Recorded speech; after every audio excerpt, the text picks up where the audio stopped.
Hey guys, it's Noelle. If you've been looking at your calendar, you know that the end of the month is rolling around, which means it's that time to open up your BuJo and set up a new month.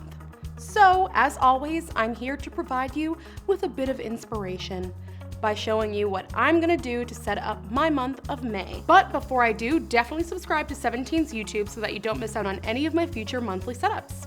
All right, let's go. It's the end of April, and here in New York City, it's supposed to be getting warm in theory, but in actuality, it's still cold AF, and it makes no sense. I wanna cry. Like, why am I still wearing my winter coat at the end of April? Anyway, I decided to channel my frustration into a beautiful opening spread. I decided that this month, my theme would be a beachy winter wonderland, because that's my reality here in New York City. Step one, I Googled how to draw a beach. And after I watched a YouTube tutorial, I drew out a horizon and a beach. So I drew an ocean and a sun. I drew a patch of grass with some palm trees growing out of it. And then to add the wintry aspect, instead of drawing myself lounging on the beach tanning, I decided to draw a snowman. And he's under the umbrella because obviously like the sun is shining down on him and we don't want an Olaf situation here. Then I drew snowflakes all over the page to get across that it is snowing at the beach. Then I drew out May across the horizon. Although this is an oxymoron, it actually works and I think it's really pretty and it makes me feel tiny bit better about my situation here. And now I'll go on to my monthly. For my monthly, I kept things pretty standard. As always, I wrote the numbers of the month down the center of the page, and then the days of the week next to it, and then drew a box around it. Then I wrote out May 2018 in calligraphy at the top, and labeled one side work and the other side play. Then to work in my theme, I drew a sun in the top left corner, and then drew an ocean at the bottom and a sky at the top. To differentiate the sky from the ocean, I drew my snowflakes all over the top. Then on the right side of the spread, I separated it into 3 sections for goals, tasks, and notes by drawing 3 horizontal lines with my blue highlighter. Then I drew snowflakes across the dividers to keep that theme going. For my tracker this month, I wrote May Tracker across the middle of the page as my title. Then I drew my sun in the center of the left page. After I drew out my sun, I wrote out the days of the month, starting from 31 in descending order across the page. Then I wrote the days of the week under that and created my graph by drawing a horizontal line under the days of the week and then a vertical line next to them. So I decided that to keep my theme going, but to also not make it seem like I'm drawing the sun in the same place on every page, the sun is going to be going from the left side to the right side as if the day is passing. And yes, I know that the sun rises in the east and sets in the west. Can you Google that? The sun rises in the east and sets in the west, which means that this is going the wrong way, but this is my BuJo and I make the rules, okay? Once I knew how much space I could take up with my sky, I scribbled in the blue and highlighted the days of the week, and then I drew in my snowflakes. And then I decided to add a palm tree in the top left corner just to give it that summery feel. Last month, I made a memories page, and I usually do doodles, but I've been busy as of late, and I never really am able to finish the entire page. So I decided to keep things simple this month, and I made a gratitude log, because a gratitude log is kind of multi-purpose. You can put a memory in your gratitude log, or just something that you're generally thankful for.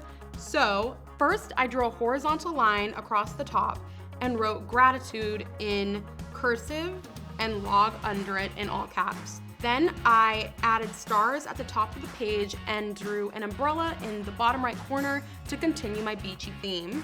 I split the bottom portion of the page into 2 columns.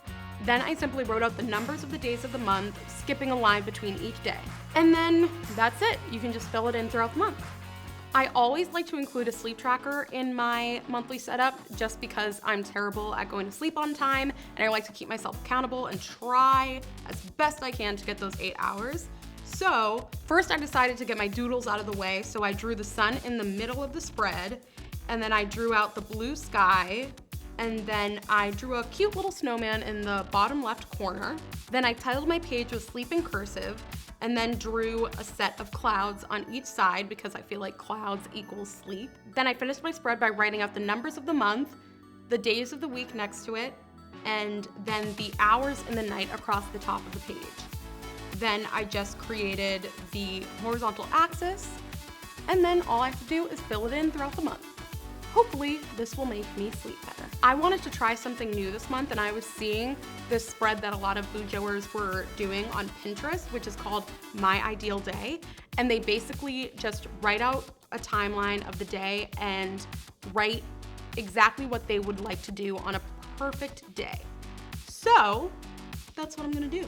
I wrote out my ideal day in a mix of capital letters and cursive. And then I wrote out the hours in the day vertically down the center of the page, starting at 6 a.m. all the way to 9 p.m. because those are kind of the busiest hours of the day. Then I filled out my schedule using brackets to signify the times. So from 6 to 7, I do all the things one does in the morning, which is wake up, shower, brush my teeth, do my makeup, if I get to that day. Then I make my coffee and breakfast if I get to that, and exercise. Like I said, this is my ideal day. Everybody's day is different, so you can fill out your ideal day however best fits your lifestyle. After that, we come to the main event, our dailies. First, I added my sun in the top right corner, and then I scribbled in the sky across the top of my page. Then I wrote May in calligraphy, and then 2nd through 8th next to it because that's the week that this spread will cover. Then I drew 4 horizontal lines across the page using my blue highlighter, skipping 5 rows in between each one. Then I wrote out Monday through Thursday on the left side of the dividers. But I did mistakenly write Friday in the 4th divider, which is obviously a mistake, but I'll come back and fix that with a special hack shortly. In the meantime, I moved on to the right side of my page where I drew 3 more dividers, skipping 5 lines in between, and wrote out Friday through Sunday on them. Then I went back to my mistake to fix it. All I did was go to the last page in my journal and cut out a little piece of paper that I could use to cover up my mistake on my spread. Tape that piece of paper over the mistake, and then it's gone. Then I just wrote out Thursday over it, and it's like I never made the mistake. After that, all I had to do was complete my doodles, which was drawing up my snowflakes across the top, and then I drew a palm tree in the bottom right corner and another little snowman, and then I made sure that my snowflakes were also filled in on the right side of the page. And then that's it for this month. I really like this spread, especially that it incorporates how I'm feeling right now about my weather situation into the spread. I know that when I look back on this month in my journal, I'll remember the April, May, hopefully not June of 2018 when it was still winter in spring. Hopefully then I'll be able to laugh about the situation, and this fun spread will help me do that. And that's what I love about bullet journaling. So that's it for this month. Obviously, you don't have to do exactly what I did this month, but hopefully it'll provide you with a little bit of inspiration to pump up your monthly setup. Don't forget to subscribe to 17's YouTube channel so that you don't miss out on any of my future bullet journaling tips and tricks. Bye!